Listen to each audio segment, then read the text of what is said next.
Alors ce qui m'a marqué le plus au cours de ces 20 dernières années, c'est sans conteste, et au risque de ne pas être très original, la crise des subprimes. J'avais intégré mon poste, mes nouvelles fonctions 18 mois auparavant, et tout allait bien à cette époque-là. La collecte était très dynamique, nos encours progressaient. Et bien cette crise-là a complètement inversé, retourné nos perspectives.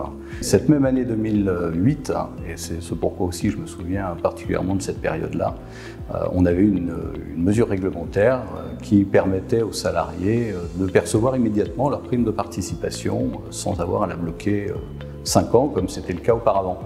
Et pour nous, ça avait eu un impact très important parce qu'on avait bâti tout notre succès sur l'accord de branche de participation dans le BTP, qui a été mis en place en 1968. On avait construit, c'était quelque sorte un écosystème où on gérait parfaitement ce dispositif de participation. C'était notre marque de fabrique.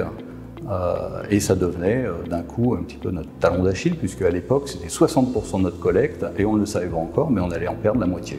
Donc on a dû accélérer très significativement les mutations qu'on avait déjà entamées, notamment la refonte de notre offre, la façon de la distribuer également, qu'on a profondément modifiée au cours des années suivantes, et puis surtout, et ça c'était très important pour nous, le changement de notre système d'information. C'est une décision qui est souvent difficile, qu'on a prise sur la base d'un audit qu'avait réalisé le cabinet Périclès quelques temps avant et qui nous avait orientés vers cette décision.